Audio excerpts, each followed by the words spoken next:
All right.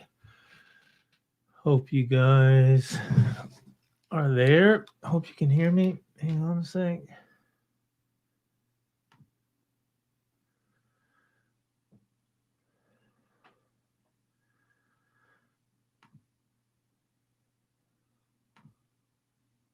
Huh. 1 second.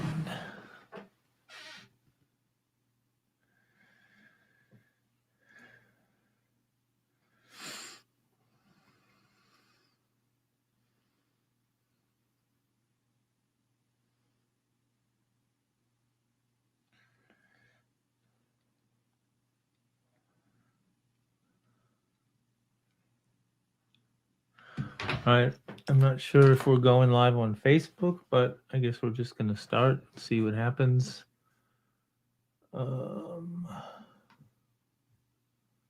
right. How you guys doing? Can you hear me all right? Testing. Let's play some music.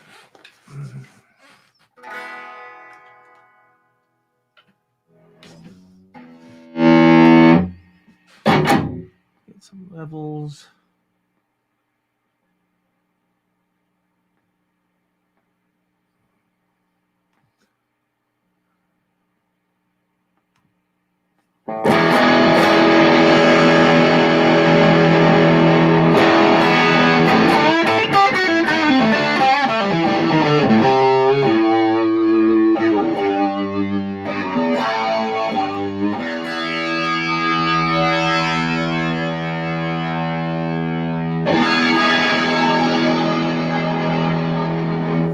All right. Is that sounding loud and clear? Voice loud and clear? And guitar loud and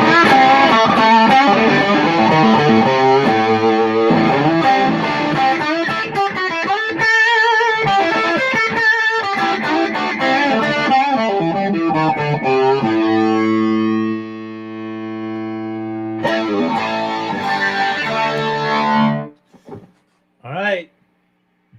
How you guys doing? I'm Ken Rose. I play guitar with Hero Jr. and this is Orange Hangs. We do our show every Monday at 4 o'clock Eastern, 9 o'clock UK. Hope you guys are streaming in okay. Happy New Year. Hope everything was good for you guys. Sounds great. Good. So, yeah, it's been a real fun week. I've been on my back, literally, because my back went out when I was exercising, and then I carried a bunch of shit while building a new studio here in Chicago.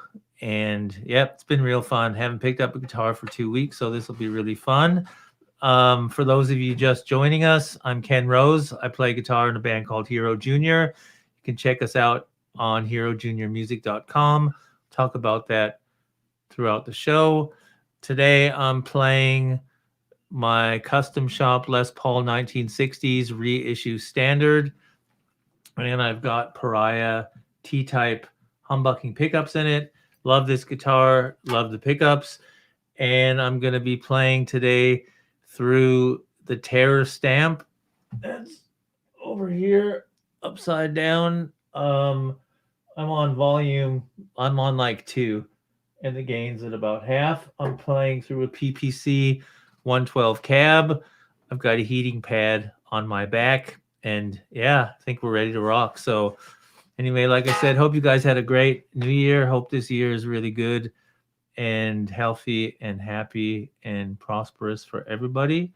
I'll take some questions later on. Blake from the Tone Mob is coming. Windsor, Ontario, right on. Blake from Tone Mob Podcast is coming on. He's got some cool toys. I'm going to play for a minute or so because I haven't played a guitar in 2 weeks, and it's like pretty bad having it in your hand and you can't play. So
Whoa, not playing for 2 weeks. I don't recommend it. Anyway, that is the Terror Stamp.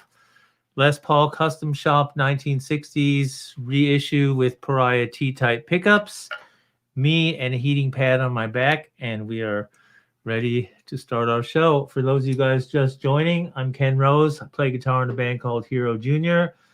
We play, I don't know, 70s style blues rock, but it's got a lot more to it than that. There's some grunge, there's some Nirvana, there's some Soundgarden in there. A lot of different influences. You can check us out. You want the Bach's Bangeteer so bad. I think Santa already went to the North Orange Pole on that stuff, but maybe next year. Or maybe we'll get some more contests this year. Who knows? I got some questions that I actually have with me today. So Steph on Facebook, she asks, do you set up a different clean and dirty channel for live shows? That's a good question. I really don't do that. I play live. I've been touring with my band Hero Jr. for 8.5 years. We've done about, we've done over 850 shows.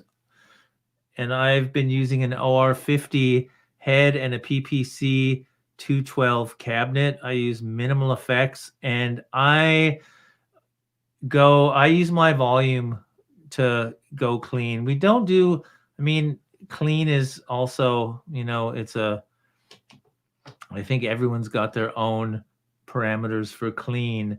I don't use a whole lot of effects, so I'm using my amp.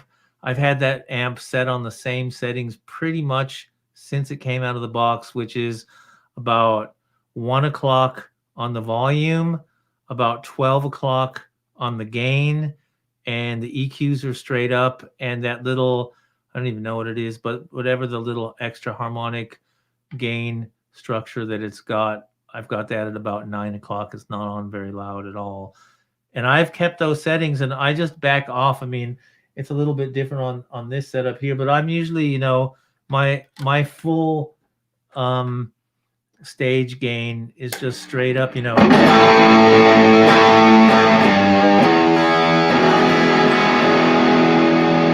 just that's my normal sound. And then I back it off a little bit if I'm doing something clean,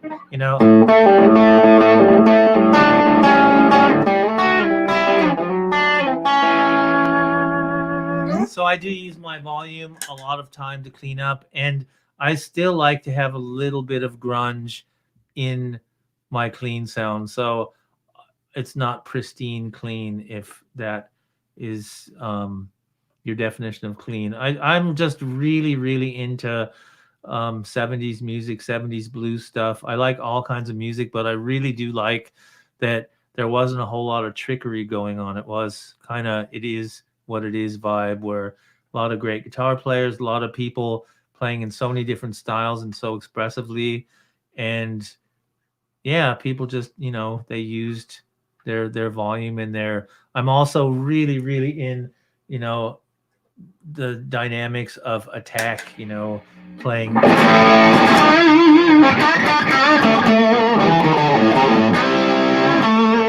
pretty aggressive, and then you can take the same sound without any volume change and just there's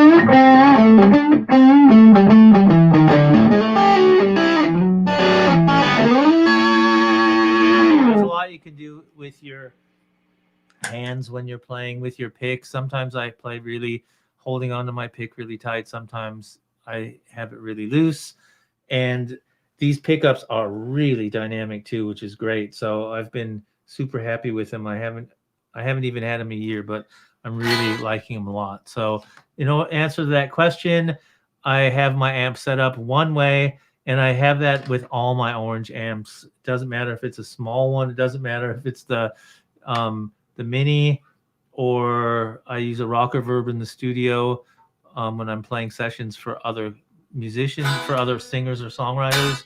So yeah, I always have one setting and I use my guitar to get the sound that I want. So good question. And waiting in the wings, we have our man Blake, Tone Mob Podcast, Gear Freak Extraordinaire. And let's see what Blake's got to say. Hey, man. What's up? Oh, wait, gotta get some volume. You there? Hey, how's it going? I'm good. How are you? Pretty good, man. Pretty good. That's Crazy good. Monday, man. It is? Oh, yeah. Do- All kinds of stuff going on. All kinds of personal stuff and work stuff. And I'm uploading a new podcast episode. It's just, there's a lot going on this morning. Cool. Who do you got on the podcast? Today, this is the first episode of 2021, and I'm really excited because I've got Yvette Young back on.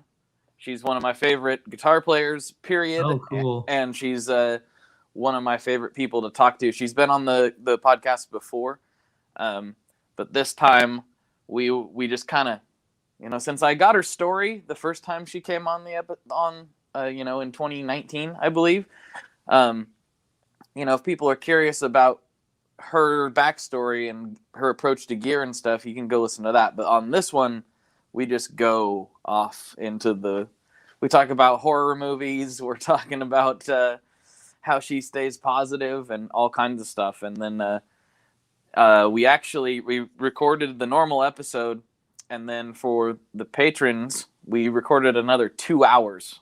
Oh, wow. So it was a marathon session, and I'm really excited and happy with how it turned out. So that was really fun. Awesome. So they can find you coming up today. It'll be posted. Yeah, as soon as I get done with this, I'm sure it will be uploaded over there. It's uploading right now. I just have to hit publish, and then it'll start broadcasting out to all of the podcast services. Cool.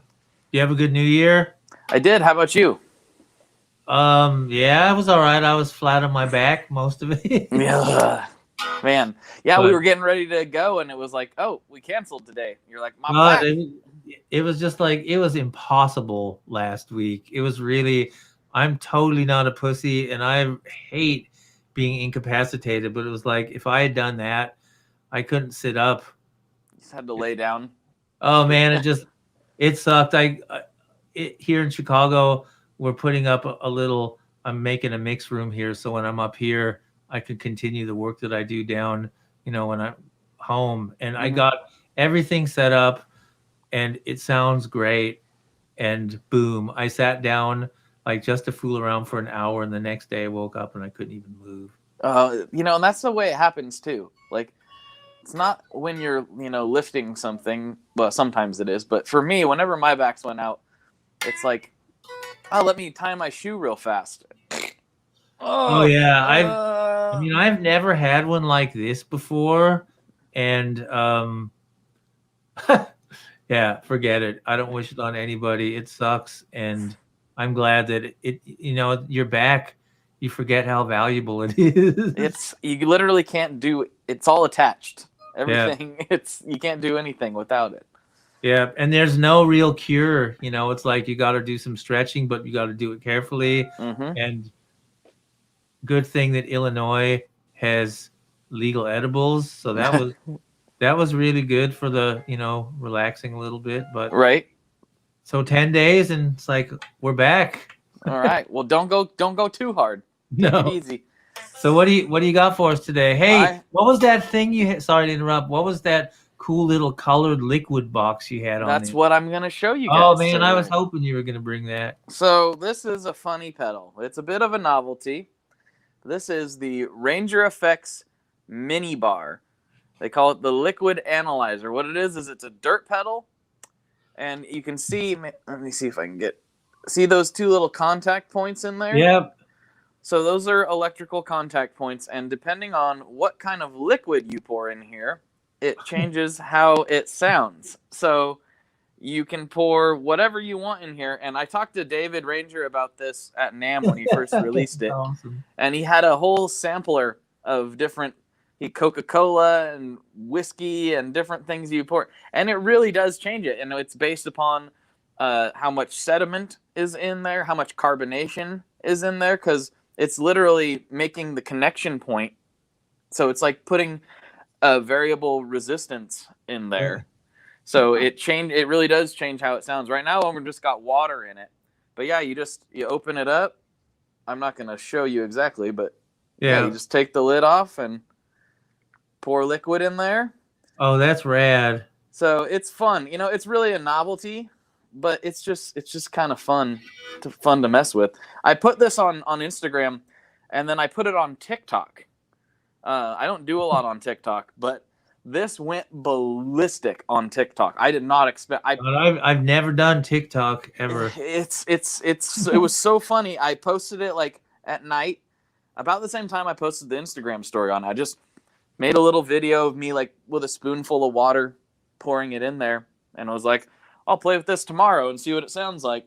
And when I did that on TikTok, I just checked it a little bit ago. It's got over 100,000 views. That's rad, dude. And people are like, I gotta hear what this sounds like, freaking out. I'm like, whoa, I had no idea people would care that much. It's kind of hilarious. So that's awesome. That's really cool. So it's like a science experiment and a pedal. Yeah, exactly. Right on. It's a fun time. But yeah, I mean, leave it to Ranger to come up with something like that. He's kind of a mad scientist, so I haven't watched your demo yet. I gotta do that when I'm done. Yeah, it's just a real quick, like 1 minute. Here's what water sounds like in this pedal, and just, I want a little fuzzy overdrive thing. So I'll be experimenting with it off and on. Everyone on TikTok wants me to like, well, they want me to like pee in it or whatever, but like they want like everyone's just put mayonnaise in it, put this in it, put that in it. I'm like, that's awesome. I'm not gonna have my whole TikTok channel be me putting different liquids in this pedal. I'll do a few, but I'm not going to like. That's not all I'm gonna do on. I guess you're gonna have to put the rubber sheets down when you do those demos. Yeah, exactly. It's gonna get messy. Cool. Well, I can't wait to see it, man. And hey, thanks for coming on again. And we will see you again next week. Of course. Have a good one. Blake, Tone Mob Podcast. Check out the podcast. Check out his demos. Everything he does is cool and with a lot of love. So check him out. Thank you, sir. Talk to you next time. Have a good one. All right, we're back. More tones, less back advice. Good idea. All right, I am playing Custom Shop Les Paul 1960 reissue standard with Pariah T-type pickups. And I'm playing a Terror stamp on about 2 through a PPC 112.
What is also really cool about this, as with all orange gear, is it takes effects really good. I got my little mini pedal board that I travel with here, and even with effects that I would never use with the band, like I've got this is just a line 6 that I use a lot on sessions because it's just easy and quick.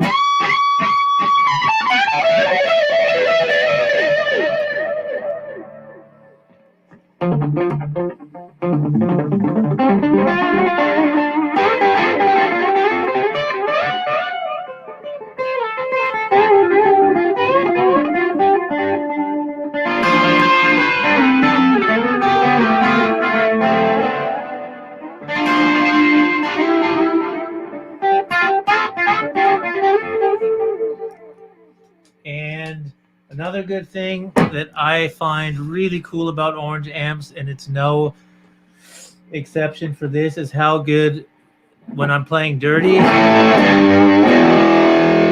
that you can add fuzz on top of it and it's still cool. I don't even know if this is set on yet, but we'll check it.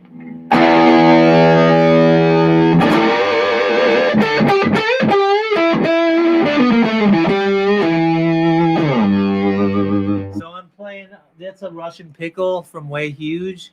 And what's really cool again is that, as with all the orange amps I have, they just don't bottom out on the low end. And most amps you put fuzz on top of overdrive, and it sucks. But this.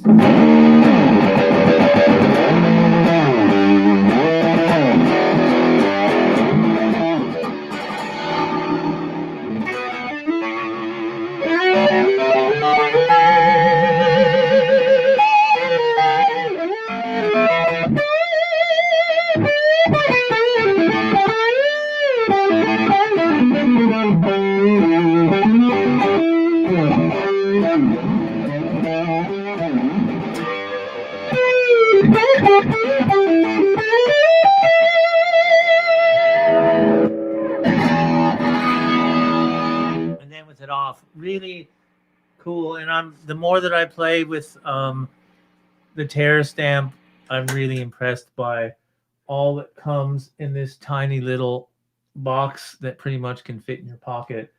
I did get a question. What question did I get about Terra stamp here? Pat on Facebook, which I don't think we're broadcasting on Facebook right now. So we got a question here too. Dual dark Terror. I don't use a dual dark Terror. I've got a tiny Terror that I use sometimes. Like I said before, when I'm touring, my main rig is always an OR 50 with a PPC 212 cab. That's been my rig for 8.5 years. But there's a lot of different situations, especially when I do sessions for other people. I've got before COVID, I was doing some atmospheric stuff and I did some yoga shows, and there I always used dual Terror.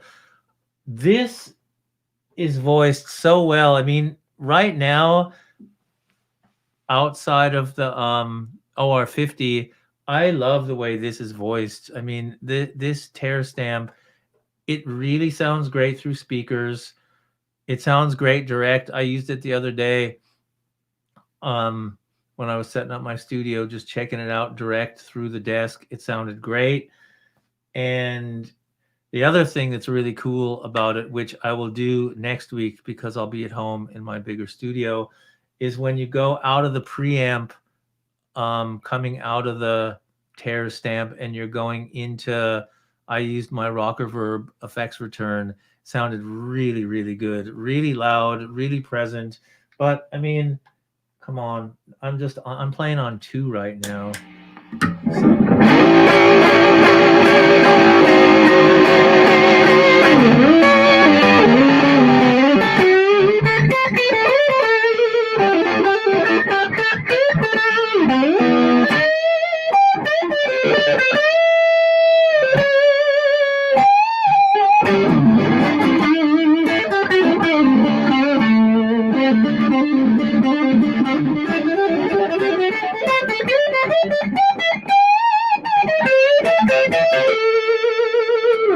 And when you really crank the gain up, it's awesome too.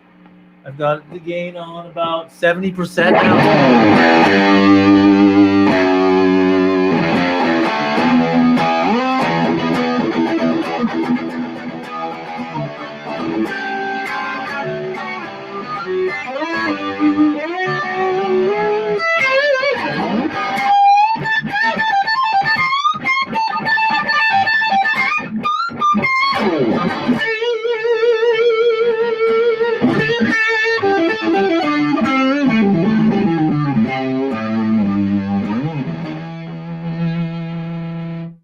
Turn the gain down in blues zone.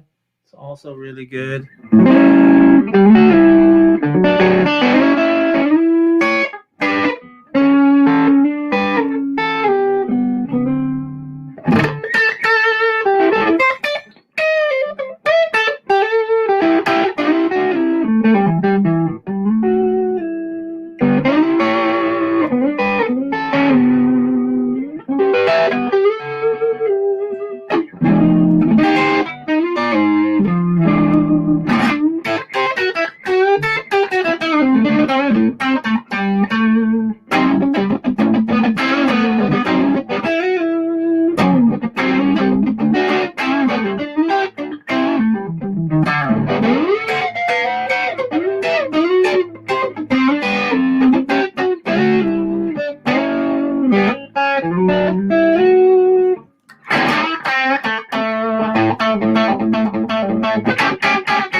Killer.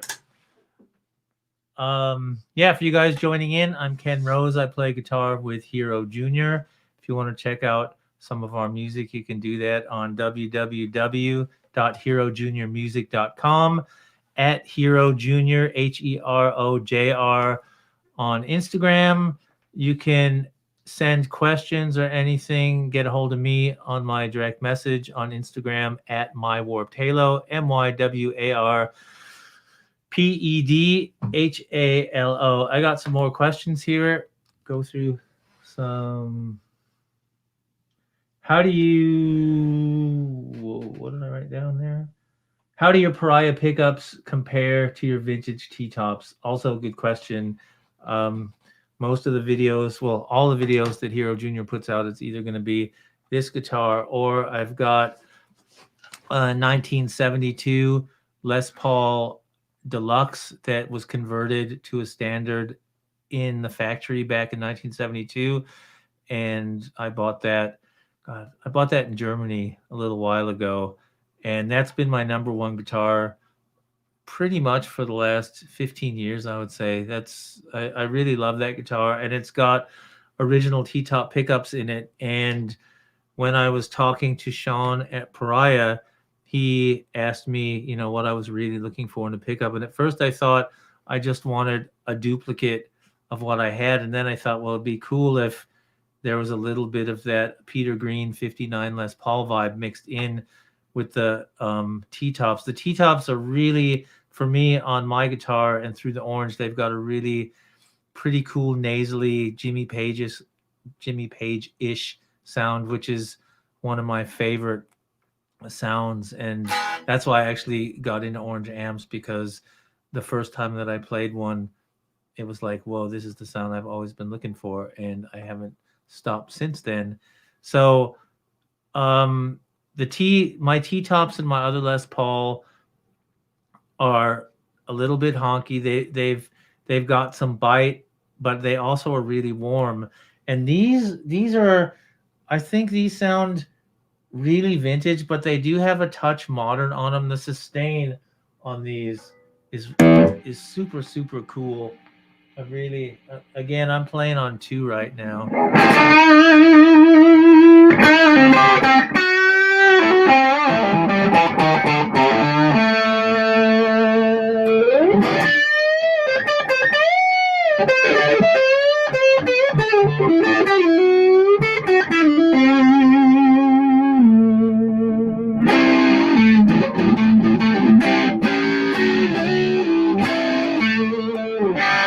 And I'm not a real technical player. I'm a real field player, and it doesn't matter how good something's supposed to be. With me, if I feel it, it's gonna work, and if I don't, somehow I really play like shit. I've always been that way playing guitar. So these Pariah pickups, they're very, very dynamic. They're they've got a lot of the characteristics that the T-tops have, and they've got just a little bit maybe more roundness to them. And I haven't had this guitar long enough to tour, because I got it at the beginning. I got it this time last year, and we haven't played a show since February. So there you go. But I'm looking forward to take this out. I've been rehearsing with it, it feels really good. So yeah, that's the difference between the pickups. Um, Other questions? Can it can you do shows with the terror stamp? Um, yeah, you can talk. I mean, I haven't done a show yet because it's new. I've only had it for a few weeks, but I did rehearse with it the other day, and I just stuck it on top of my OR50, but I just ran it into my 212 cabinet, and nobody in the band noticed the difference. I mean, the only thing that I noticed, and we play really, really loud, so I had it up to about 3 o'clock, which is almost all the way up, and that was as far as I wanted to push it, and it was just at the barrier of where it wasn't loud enough, but it would work in any situation, and I'm sure that I'm going to take this on the road as a backup for an emergency because the voicing of this little thing sounds amazing. So you can definitely do a gig with it, and like I said, I mean, that was in rehearsal where it's in a smaller room and we play really loud, but if I had that mic'd up through a cabinet and coming through side fills, yes, definitely could use it on a show. It's just great. I mean, it's really great. Okay, other questions? What gauge strings do you use? Are they changing? Okay, this is from Paul on Instagram. He asks, what gauge strings do you use, and do you change gauges when you play different guitars? No, I've been using the same strings now for a little while. I'm using DR Pure Blue strings, 11 gauge to 50, and I've got them on every guitar like this, and all my guitars are pretty much set up the same, fairly low action, and I love these strings. Evan and I both use these strings on tour and in the studio, and they're super cool. They really last long, and they don't get all grungy like some other strings do when you sweat. And yeah, I like them a lot. DNR Pure Blues, they're cool. Um, oh yeah, and just so you guys know, for those of you who won prizes Christmas, God, it was already 2 weeks ago we did our Christmas show. I'm going to be going back home in the next couple days, and I will send those out. They are all ready to go. So the people that won t-shirts, strings, somebody won a pickup, they'll all be going out on this week for sure. Okay, let's see. Let's have another question here. Did that one, did that one. How can I come on Orange Hangs as a guest? That's Peter on Facebook axed that. Awesome, Ken. Yeah, I totally will have guests on. Send me your music, send me what you want to talk about, and you can do that on my Instagram DM, my warped halo, MYWARPEDHALO. Send me, yeah, just send me your info, and I'd love to have some people on and just talk about some music things, how you use your gear, anything that, musicians that are out there listening. I think it's really cool to share what other people are doing. So if you want to be shared, just let me know and we'll figure it out. All right, that was a good question. Lisa on Instagram, your band is so dynamic on the videos I've seen. How do you mix that so it stays true? Well, um, yeah, our band is really dynamic, and I gotta say that we've played a lot, and I really think that when I mix stuff, I'm compressing a little bit and I'm balancing some things, but most of it is what happened in the room. I mean, we record everything live, so the videos that Orange posts or Gibson posts, anything that you're seeing posted, that's totally live, and there is a little compression on some things, but that's about it. And that's the way we record our albums too. We got a new record coming out end of January that I'm really excited to share. The band's really excited to share that with you. And so I would, yeah, I mean, dynamics, it's really in the band. We've been together. I've been in the band now since um 2012. And hey Jan, I've been in the band since 2012, so that's 8.5 years. Well, almost, yeah, it's 8.5 years. And we've played 850 shows, and when we don't tour, we rehearse at least 2 or 3 times a week. So I think that part of our dynamics has really grown out of one, just being a band, and also just being friends and having a relationship and understanding each other. I mean, I think being in a band is a really special thing if it works. And we're really lucky to have four people that are so diverse, and we all are very respectful. We care about each other.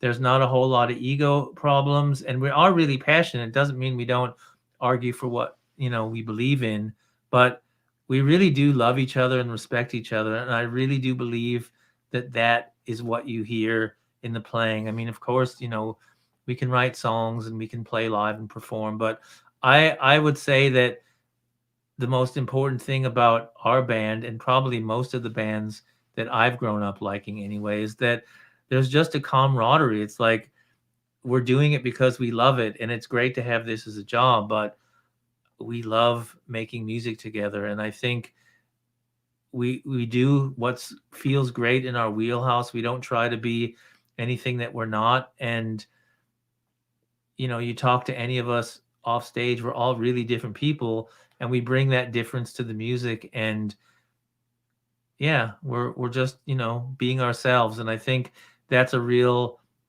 special thing about when you're creative with people. If you can be yourselves and people like what you're doing, you don't really have to change what you do. So hopefully that's going to pan out over the next few years, and people are going to hear the band. And yeah, so that's a really good question. And we record really simply. Everything's live. We've got 10 or 11 mics up. We're in a small room. There's a shitload of bleed, and it just kind of goes together. And I got another question about that, which is a good time to talk about that too. How do you balance your mixes? They seem so natural and jailed, yet clear at the same time. Thanks for that.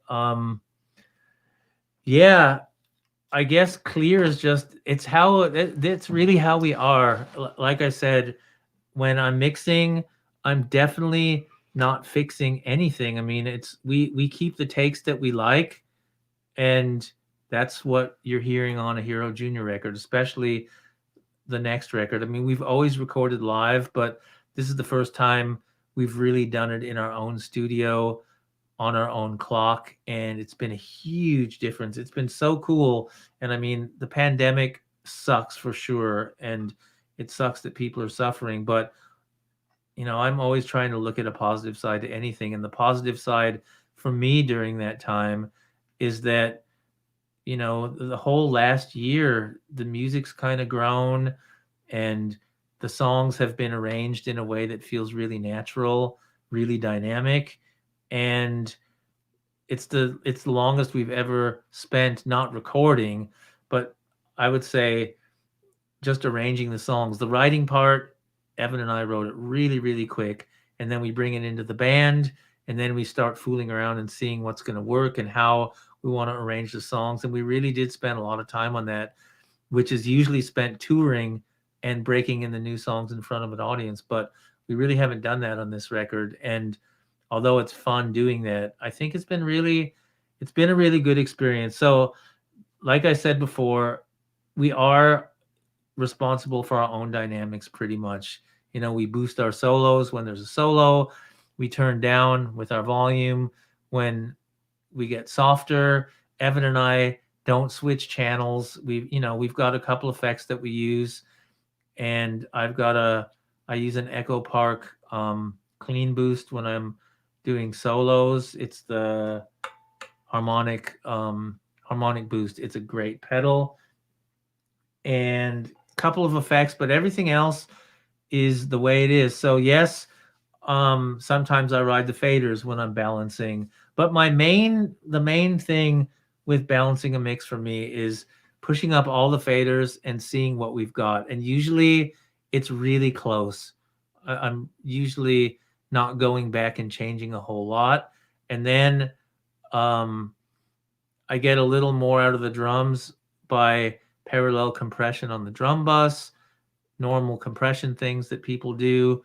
I'm not going to go into detail here because you're talking about balance. But what I do really balance wise is I kind of see stuff in pictures, and like I've got the other thing that we do is we record the drums in mono. I really like in a small room where it's really loud. It really works well in mono. I've got the drums in the center and then the bass behind that in the center. The two guitars are hard left and hard right because we're doing it live and that's how it is on stage. So I really like having the hard left and hard right on the guitars.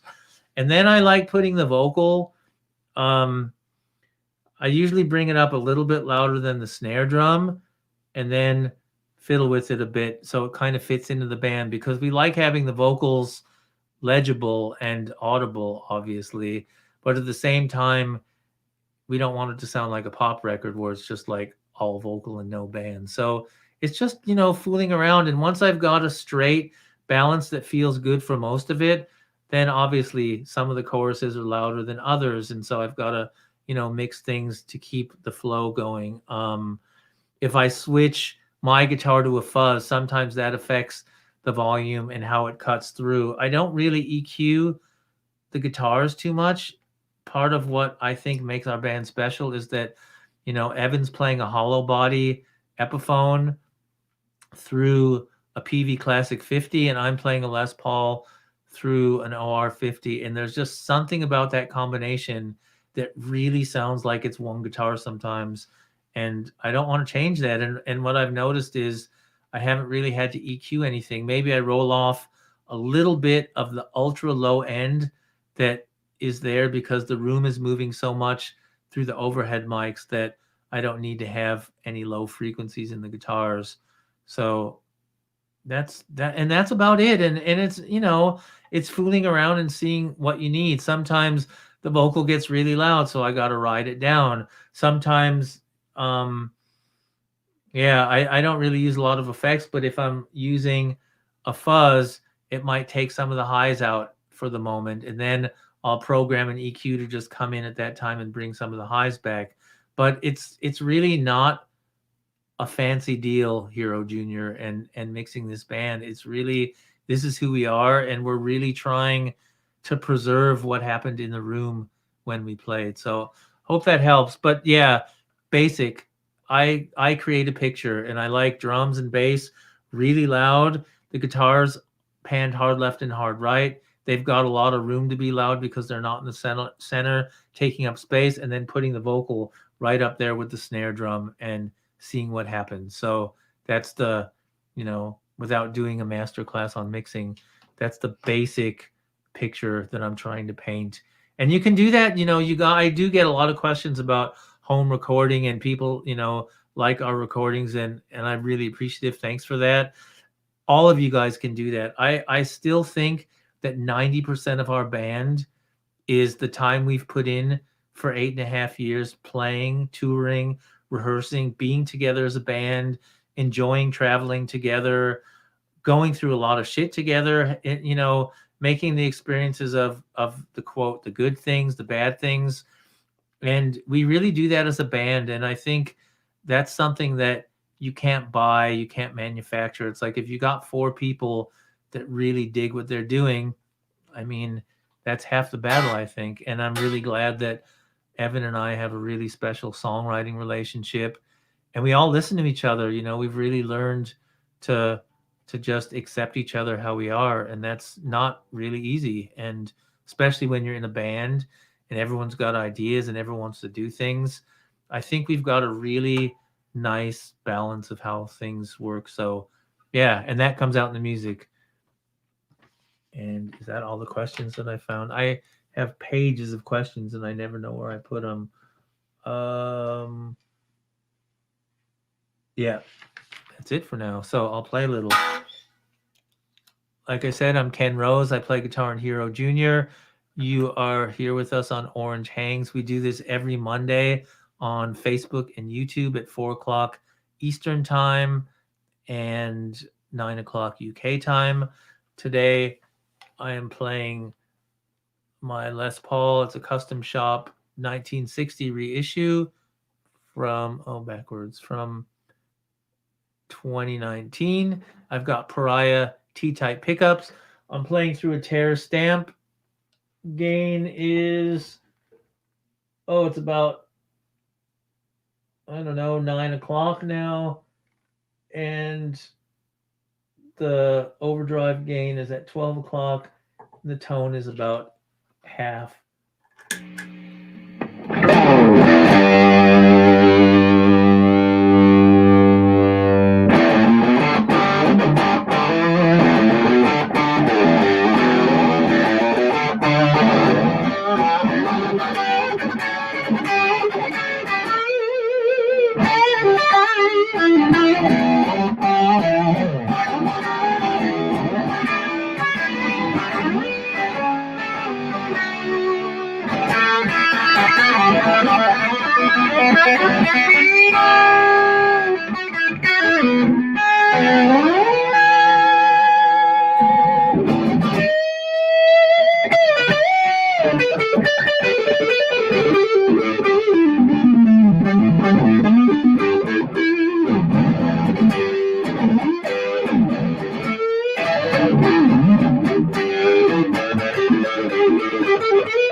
Yes, I love that amp. And with that, I think we're about done here. Don't know if we even made it to Facebook today. Something weird happened, so sorry about that. This is Orange Hangs. I'm Ken Rose. I play guitar with Hero Jr. You can check Hero Jr. out on Instagram at HEROJR, Hero Jr. And website is herojrmusic.com. You can hit me up with questions or anything about being a guest on our Orange Hang show at My Warped Halo on Instagram. That's MYWARPEDHALO. And like I said, we are here every Monday at 4 o'clock Eastern and 9 o'clock UK. So yeah, thanks for joining us. And I will see you guys next week with probably a different guitar and a different amp. So have a good week. Happy New Year, everybody. And yeah, lots of love to you guys. See you later.